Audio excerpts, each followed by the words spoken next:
onegaishimasu. Onegaishimasu. All right, great. We'll just do a little bit of loosening off. Just take the book and loosen the legs.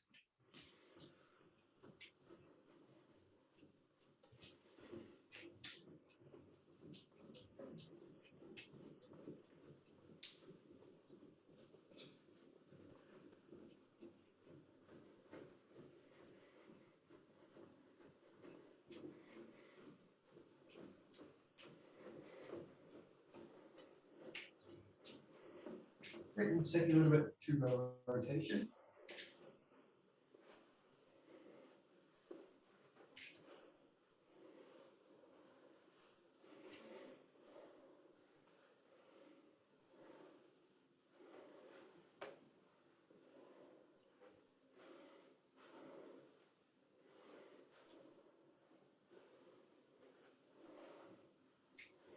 Rolling the shoulders a little bit.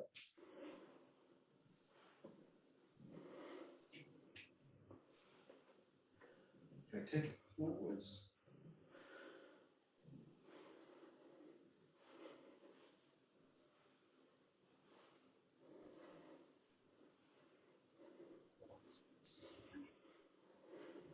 Great, take it over to the side and roll the hips.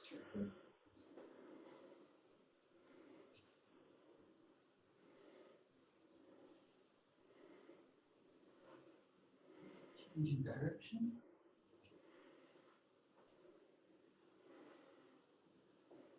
Right, and go to the knees.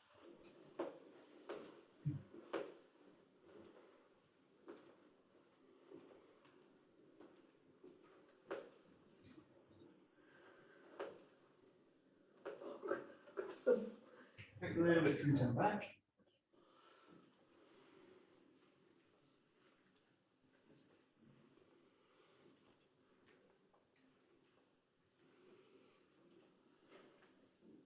Just take it down.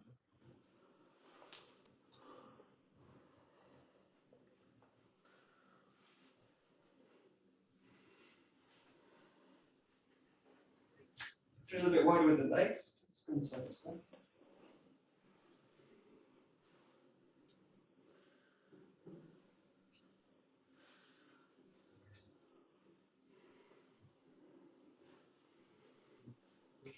And stepping out, one leg in front, stretching up through the heel.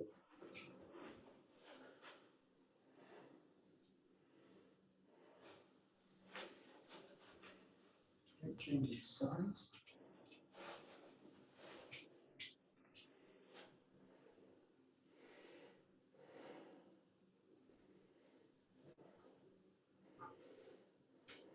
Right, and just rolling out the ankles.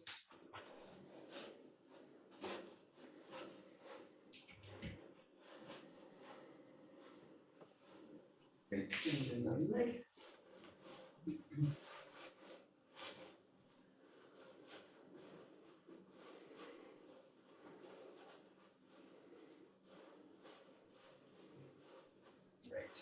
Okay, good. Just go a little bit for the shoulders. So just taking the fucking at the end, raising it to the top, and just let the elbows drop. Take it back to the neck, raising it up, back down. That's easy.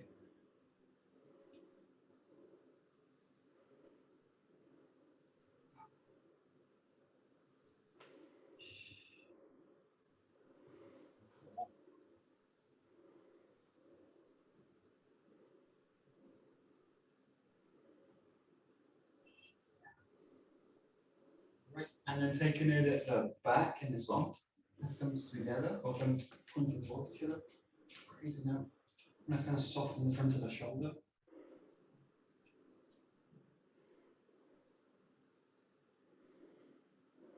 Releasing it. Take it out again.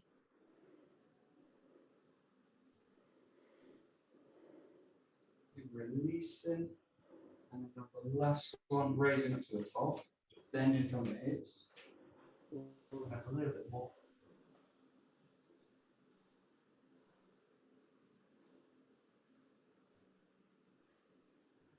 Nice and slow, come back to the top. Let's do a little bit for the hands. So just kind of taking the arms, taking the fists, gripping and just gently pulling apart with it, kind of raising it up, gripping, slightly pulling it. You feel kind of shoulder, back of the body kind of activating here. So.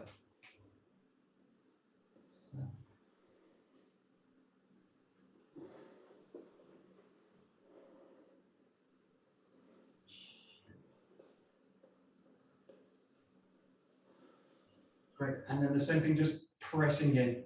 Yeah.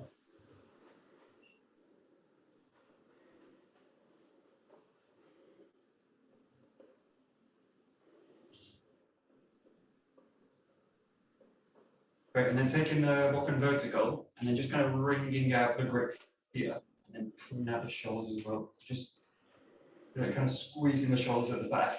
Extend them. Hold out. Release it.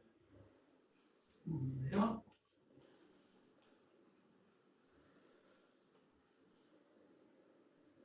Set one more.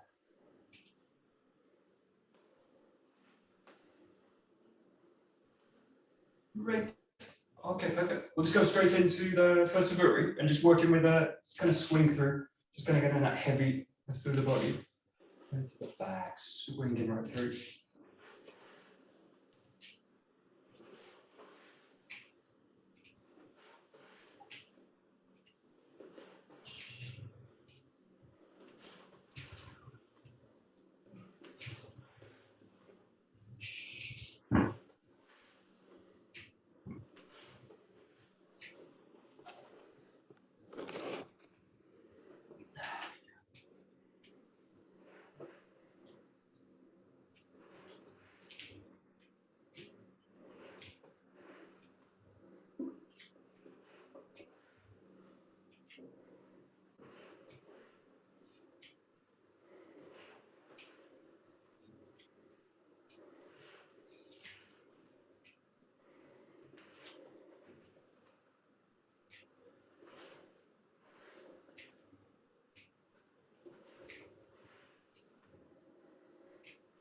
Right, and then just starting to bring the focus and gently dropping the hips in.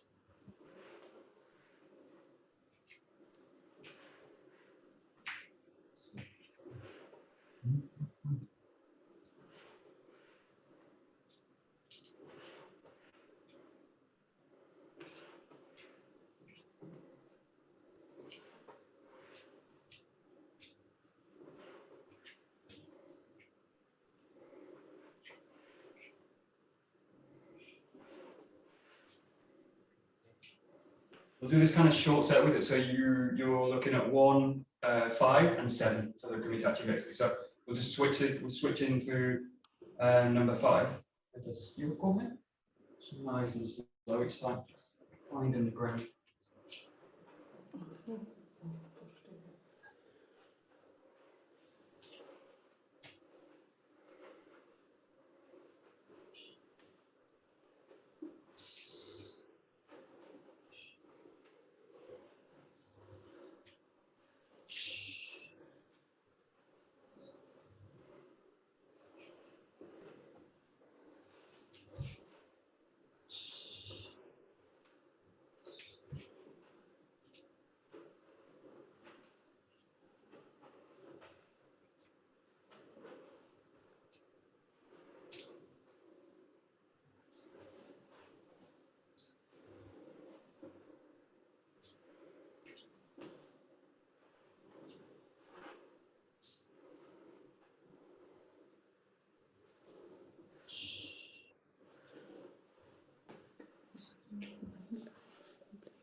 Great. And we'll take it into number 7. So the 2, 1, 5, and 7. And I'm working with a ski.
Okay, let's go straight into the kumitachi. So we'll go starting with number 1, just looking at the attack side first. So nice kind of clear basic. You've got 1, 2, super kind of key on 3, connects to the side, 4.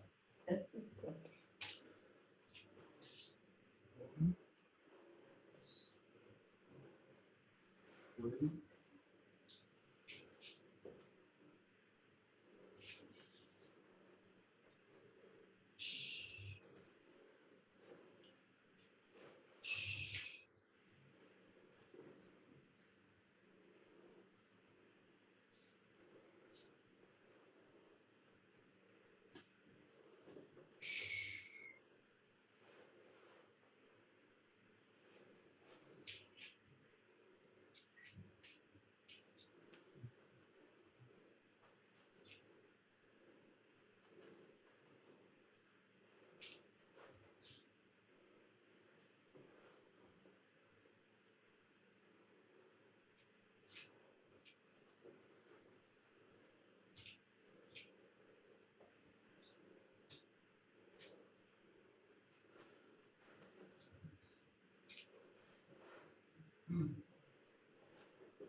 Yeah, just think with this the first movement, if you think about basically the other side basically opening up in that kind of position. So if you think about this move, you're basically taking that part of the sword, that tip of it, and basically you're pressing right into the solar plexus, so like that kind of feeling. So just feels the tricky part of this is that I don't want to pull the sword back and then come in, but also I don't want to go like just straight in with it.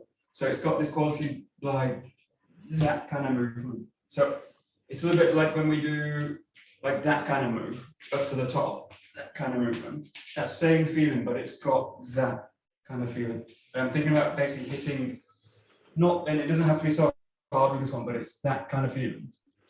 And I think originally the form, like in terms of the old Kenjutsu form that this comes from, this idea was here to go to the hand, was to kind of cut underneath the hand. So you see in this form from the Kotori Shinto Ryu, they basically do this kind of movement. So they release the hand because that first move is actually a kind of strike from the attacking side to come to for the wrist or for the hand to kind of take that hand out. So, but this idea that it gets interpreted in our kind of form is that you've got the gap or you've got the opening, and then that movement goes to the solar plexus. But I think it's got that sense of like a percussion there, and then you're basically dragging it up the back leg to there. That moves onto the wrist. Play a little bit there.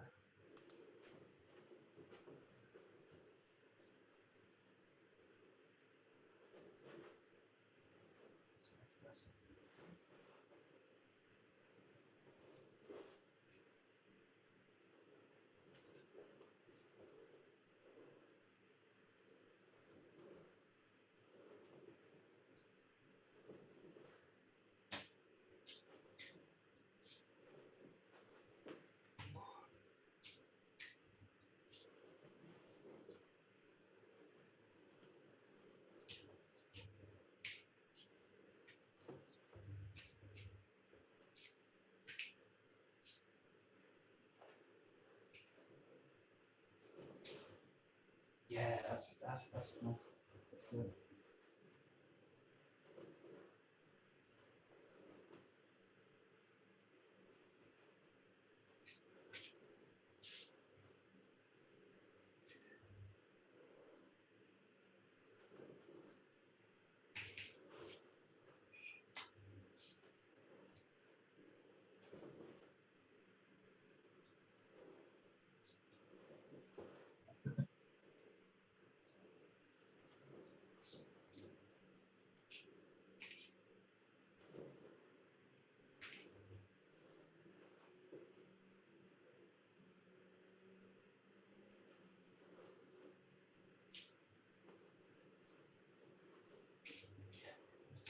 And this is a nice position, also quite challenging as well. So if you go to that position with the feet together, yeah, to that, just notice in this position, this is a really easy position where I basically load the body in the toes. So I end up in this kind of position, something like that. And I'm basically like gripping with the toes, and then all this part of the body becomes quite tight. And then the next move becomes very difficult. Basically, all the body comes forward. So play in this case, like you get that feeling here, as you come into the top, really trying to center the body down, and try and feel that you're kind of hitting the center of the leg, or the center of the foot, sorry. So you're going into basically the middle of the foot. It's very easy in this case, the sword at the top. It's very easy to shift the weight into the toes. So just feel as you go into this position, you're kind of sitting down into it. And then from here, you want the sense that the center from the hip can basically shift that position in. Just play with that going from this position. Nice and calm. If I go to there, I'm basically going to fall into that position. So I'm kind of sinking down, weight down, and then let the hip release that movement down. It's quite a direct movement. Yeah, nice.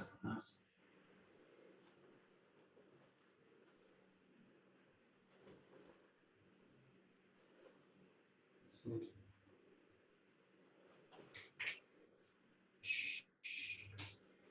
Was.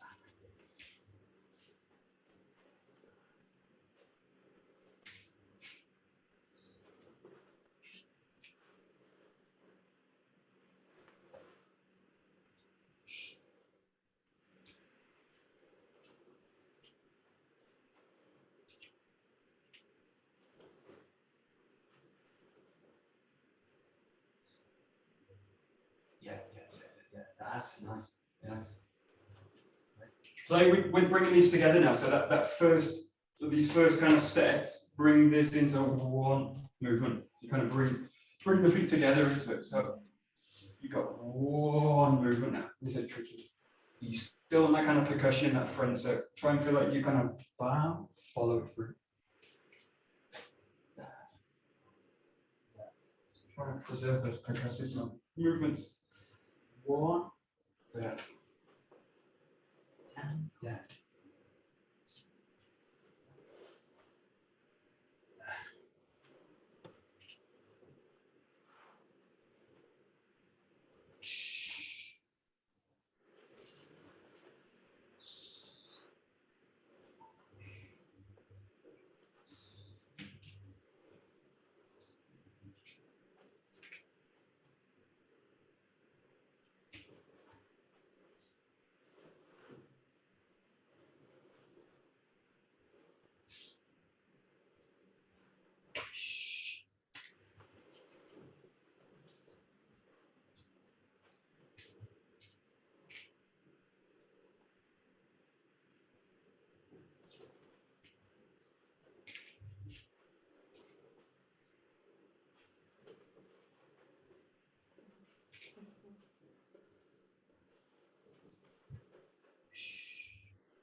Great, let's switch the side, go to the defending side.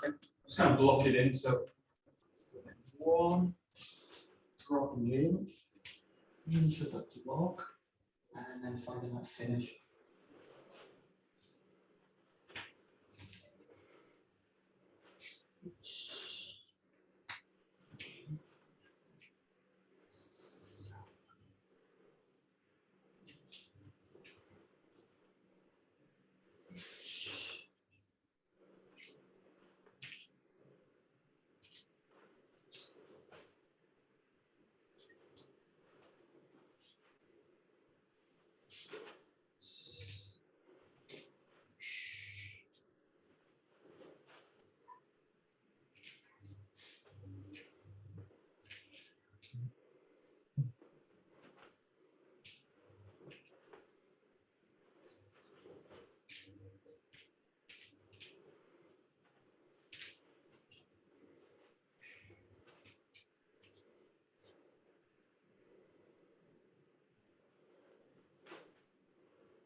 Yeah, the main thing here is that this kind of distinction between the three movements in it. So, and also if you think about the function of them, they're just slightly different. So with that first move here, this first kind of cut in, that sense that you're kind of trying to press the sword down. So it's got this draw back, and at the same time trying to basically slam down onto the sword, where the sword's basically in that position. So you're looking to basically press the sword down and kind of cut it away. So it's got that kind of quality this way. And then this movement's got that sense of a block, so it's got that slight kind of raise, but then basically letting the hip angle it out. controlling the block. And then this third one's got this like cut through kind of movement. So you know, especially that the last one has got this, you want to really feel that it's kind of one movement so that the raise drop in basically happens as one thing. So that first one, you've got like the raise drop, and then you've got that switch of the hip to find the block. And then in this case, you've got the hip basically wedging into the cut. So it's just slightly different movement. Again, coming from the hip, where you've got like that, the hip opening out, and then the third one, basically the hip wedging into it. So just trying to get that, get that kind of communicates out to the sword. It's pulling down, and then opening out, and then wedging in to that movement. Just trying to get it out into the sword as you do it. Just give it a try as you do it. So.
Nice. Perfect. Let's go into number 2. So, okay, we'll go to the attacking side. So, the first thing you've got to keep this nice and slow. You've got that raise up, drop, and think about kind of dropping the weight down as well. So, you're kind of coiling down, raise up to the top, and then you've got to cut to the knee off the line. And you're dropping the body in, and then you're going to thrust, cut, thrust. And we've got space, cut into there. Keep it a bit tight. Raise. Just as you cross up at the top, dropping it in. And ski. Yokomen. Ski. And then final yokomen.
Fine, great, cool. So we'll go to the defensive side. So pretty much I said the key with this is now this the attacking form's weaving the line, and the defending form's really going to hold the line. So all these movements now are basically going to be kind of mirrored.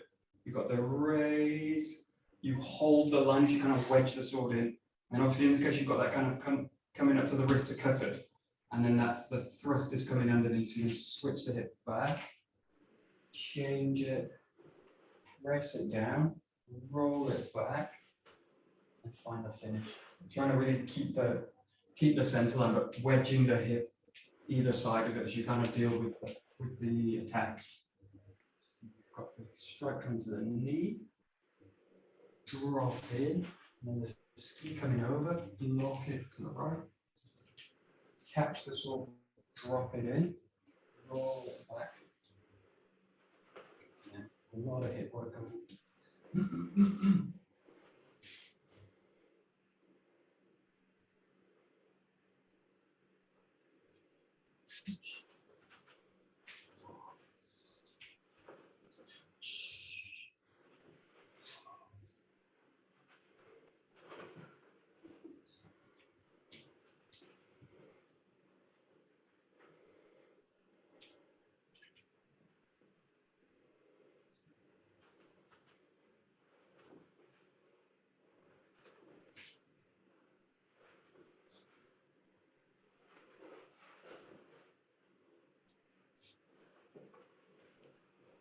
Yeah, and the main thing with this also, think about this idea of going back with it, and especially this comes out in the first movement. So watch as you load this movement up. Think about especially kind of that you're going to fall down into that front foot. So you want to basically, as you raise the sword, think about that kind of sinking down, and then what you want to watch for, especially with this one, is the sense that if I need to adjust forward first and then go into it.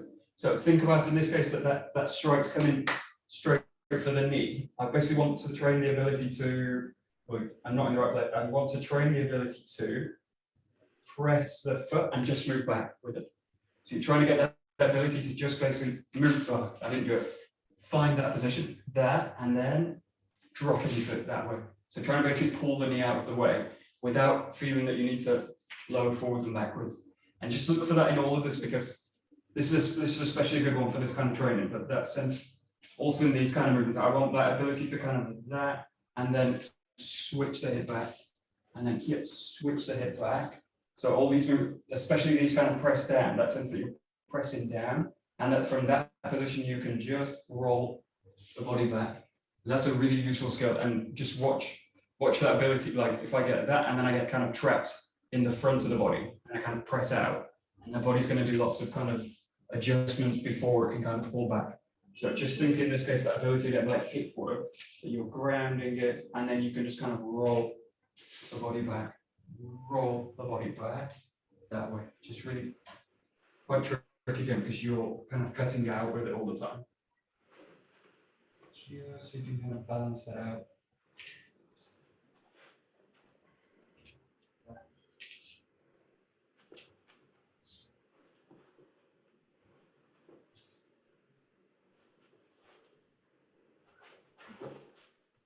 Enough space. Yeah. Yeah, me too. Not enough space. Number 2, back 4.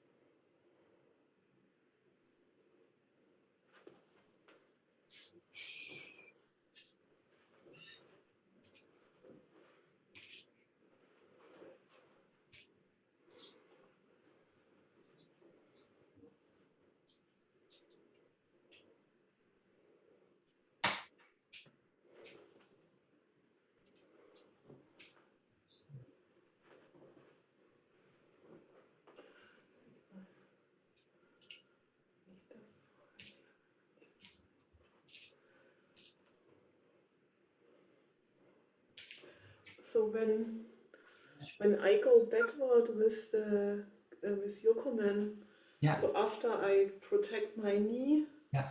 they attack me. Yeah. I do that, and then I want to get that out of the way to come in, right? Yeah, right. So also with this first move, think that you've got this position. You control the center line. You kind of take that out, and then what I want to, if you think about the opposite side, if this person come off the basically like wrist is right on the center line as they've attacked. So you've got that. You've protected the knee and shifted back, and then you basically want to drop onto the hand with that movement. So you're basically going to do that, cut back, and then I want to do that and basically drop. Basically, the hand is right there in the front. So I've got that position, and then I just sort of wedge in and drop onto the top of the hand. Now, in the time when I've released that, they've slipped underneath and got to that position and come right off the line. So then you've got from that, switching that hip back, taking the ski, and then that same thing, catching this is like a kind of catch that you're coming against core, and then I'm basically pressing the hip down. And then, like as you say, I'm basically pressing it down to try and thrust back into the center line in that one. So yeah, you've got that catch, that dropping in, and then again, trying to get that done from the hip. That sense you kind of catch and then drop it in. So when you do this as a partner practice, you have to look for the empty space. Like if the other party doesn't come right in, you should actually go. Yeah. Yeah. You should do that, right? Yeah. Yeah. Right. This is why it's like, I know, like people, when you first learn you learn them as forms, like just as a kind of like in a way like a choreography, like da da da. I actually like when I teach them, I prefer to teach these kind of parts. So like find that position and then actually cut onto the hand, like finish the form. And then you've got each party, each person in the form trying to finish it all the time. Rather than like we're just performing it to get to the end of the right. This kind of tracking, like it's so boring as well. Like interesting, you can go fast with it or whatever, but it's like empty kind of practice in a way. So I want to keep that kind of sharpness where I'm actually, in a way, that I want to finish the form here from that first movement. And then because I'm trying to finish it, that person responds if they're alive, and then I respond to that. And then the form makes sense. Otherwise, it's just like we just move because it's like it's interesting as a 𝒂𝒂 practice, but there's better practices for that kind of feeling. So I prefer these forms to have a bit more. They're obviously not combat forms. They're not like they're not exactly like you would do in like a Kenjutsu sword style, but they need to kind of maintain that quality. Where at least I'm attacking the center line, or at least I'm trying to. You have to be very much alert. And be alert, right? To do that, yeah. Right. And I need to know like where the gaps are, or I need to know where the openings are in the form. Like as the attacker as well. Like I don't want to go in as the attacker and like just kind of come in. So that idea of like that idea of weaving the line is really important for this kind of side. That like I'm removing myself off the line and then finding the ski. Like the form should have that kind of. It's a bit like Kaishiwasa. Yeah, right. I mean, and Tyson like says in the videos like you should always be like as the defending role, you should always be able to go into a taijutsu. Like you should always be able to go into a sword taking technique or something like this. So you should always have that quality where basically able to change as well. But I think this is also where the variation practice comes into it, because they start to exploit these kind of openings and where you've got a gap in someone's aliveness in the form. Like if there's a gap there, I'll kind of exploit it in it. But it's tricky because not very many people, not a lot of people practice the forms to the level where you're able to play with them.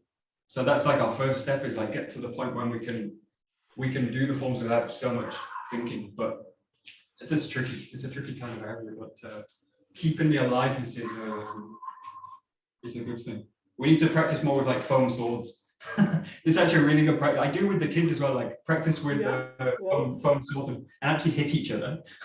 It's actually a really useful practice. Like do it with something where it's not going to hurt, but so that you know. There are these, what are they called? The Japanese have these, it's made of bamboo. With like a shinai, for kendo. For kendo, and then you can go through without. These are really useful. The problem with them is they're very light, And it's the problem with all of it, like the super lights, they introduce other problems as well. They Like because feel they're so differently. light, Yeah. right? They don't have that same kind of weight to them, so it's a tricky area for us because you want to keep that. You want to keep the weight in the movement, and if you go to, it's nice that it's actually interesting. Yeah, tricky, but keeping that sense of keeping that aliveness to it. Really being aware of the openings as well.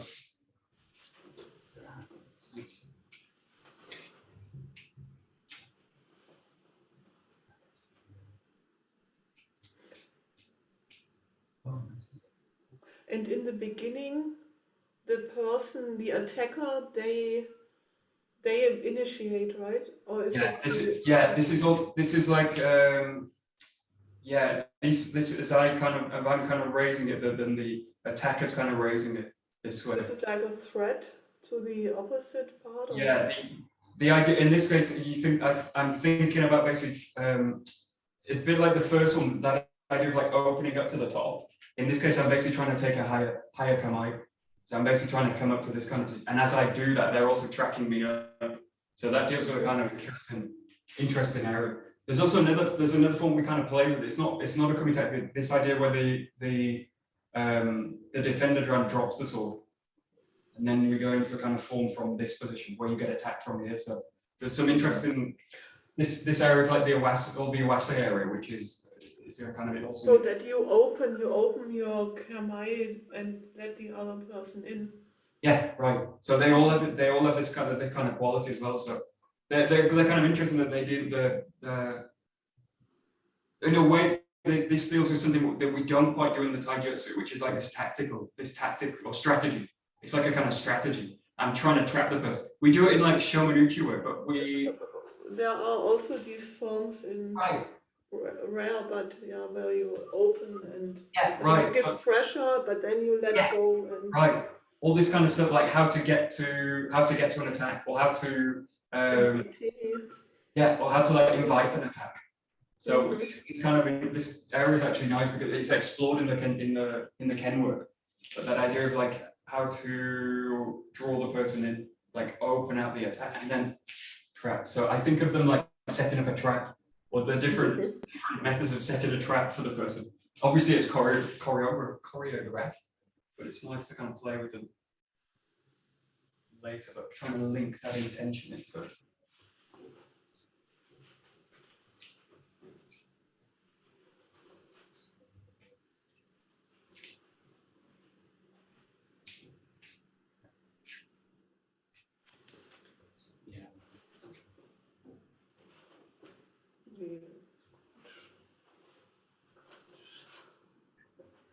Let's look at number 3. So we'll do this from the opposite side, because in this case it's the defending role that's really initiating it.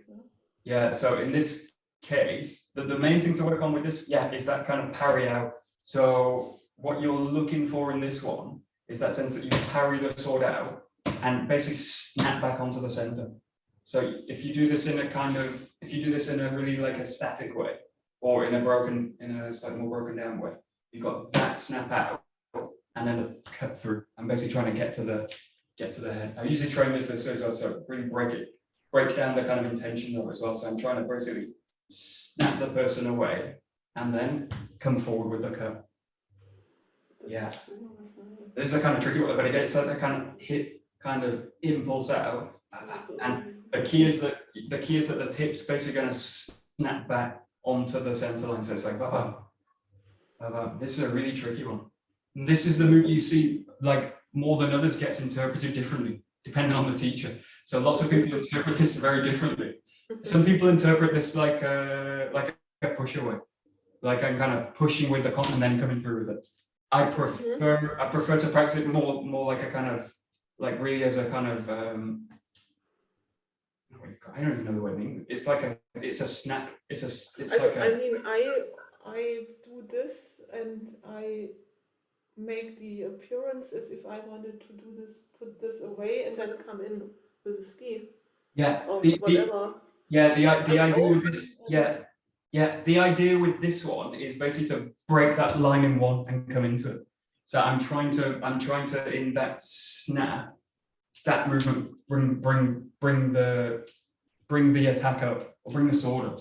So I want to basically do that and that together. So I'm looking for like that to come. But I basically need the hands. The problem with this form is if I do that with the arms and then pulling back to the center as it goes in, basically pulls me out. Right. So and that basically gives me a big gap. So also people do this in the training. It's like boom, I come here, boom. But I really want that. I want the person to feel that they really need to move. So I want the person on that side to, once they get that snap, they think shit, and then they need to move around it. So you want to really this is the best one done. Like I really want to surprise the person with it. This is a really nice one to actually do later, like with a little bit of mobility as well. So we kind of track each other, and then I'm trying to kind of snap into it that way. And this is a great one also to play with later, where you don't have fixed roles. So either of us can make that initial snap, which really like makes the practice a bit more lively as well. And it's like Louis' story of the two kendo people who stand opposite each other for an hour and then the match is done. Yeah. And we used to do this in Montreal sometimes in the dojo, like turn all the lights off and just practice that kind of practice where you just kind of stick to the person. And we also did it at summer camp a lot, like that kind of you stick to them and just move around and do it for like half an hour. That's a really great practice, like for sensitivity and whatnot. It's totally a straight practice. But also that same kind of idea that the key thing is that sense of aliveness in the kamae as well. So I want that sense that, and that's true on both sides as well. So I want that sense that I can kind of snap into it, and also that if I do get broken, that I can basically control it and come into that kind of attack. So just play in this case with that. Obviously the form is that snap, drawing back, and then down. And then the other side is pretty simple. It's just that happens. I want to ground it, bring it into the cut, and then into the side.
Yeah, the trick in the way, it's like finding the ground in the movement. So when you do, it's also true on both sides. Also, just play the last few. Just play. The key thing is that as you snap out with the sword, think about really grounding out, and especially now into the back leg. So as you do it, think about that and that, basically dropping in, and then it's a bit like a kind of coiling a spring, like that, and then from here that presses in. So think about as you press out, dropping that into the back leg, and I'm basically from that I can snap out. I can press out.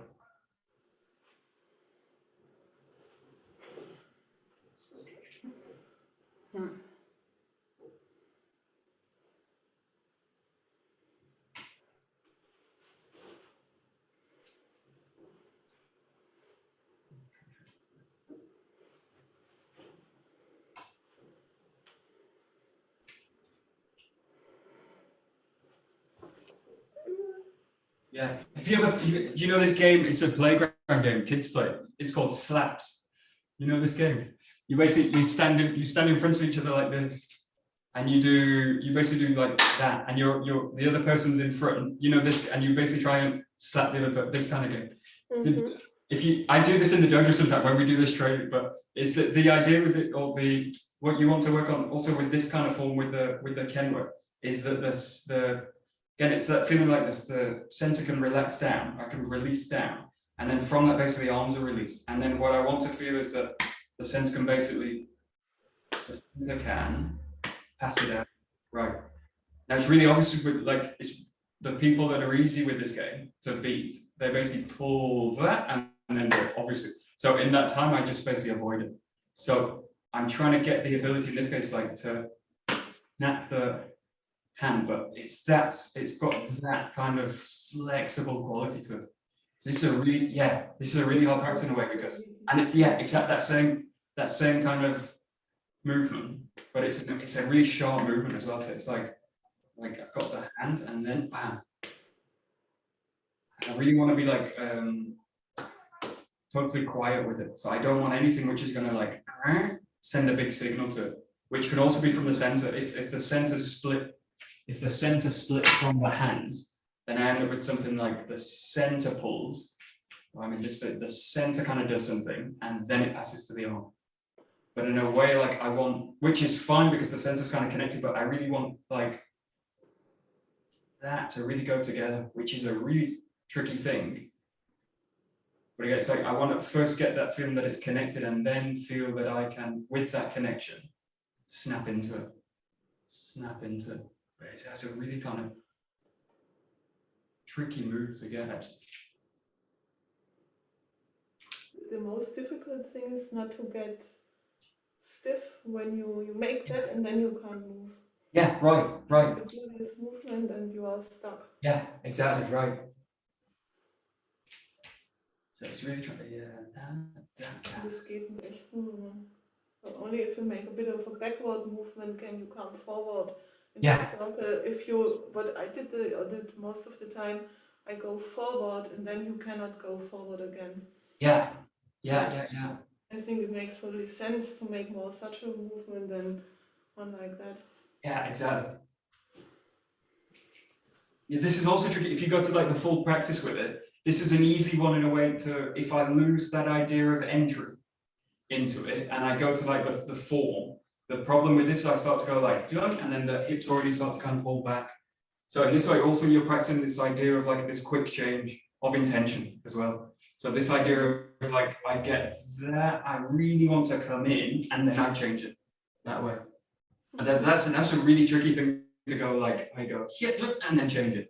To be in both directions at the same time, kind of. Yeah. Right, so it's like keep it and change it. How to like make that instant change, but the body really needs to be balanced a bit because if I'm out at all, it's going to be impossible to kind of pull the body back. So, and at the same time, I don't want to cheat the form and just like pull the body back. Like I'm just performing that now, but I really want to keep that sense that I'm kind of going in, and then pull it back. It's really tricky. Quick change.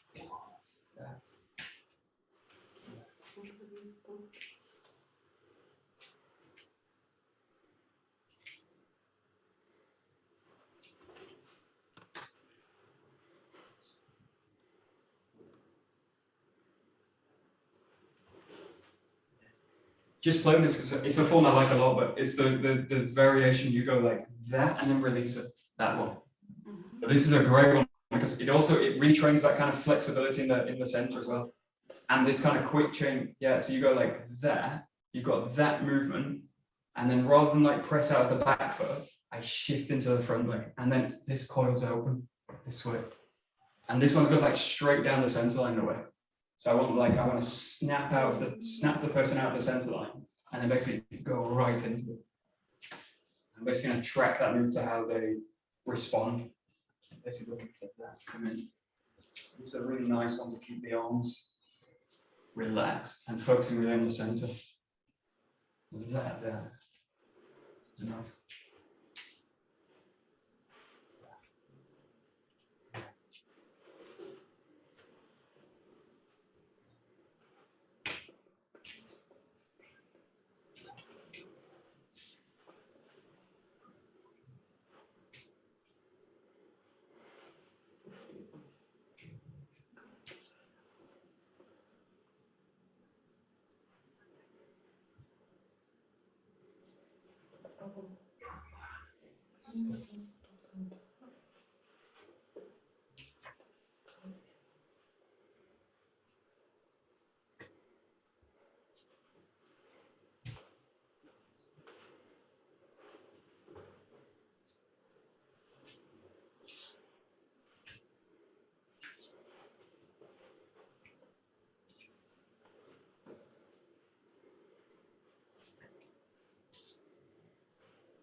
Great. Okay, let's finish. I didn't think. I thought we'd be able to go through all 5, but another time.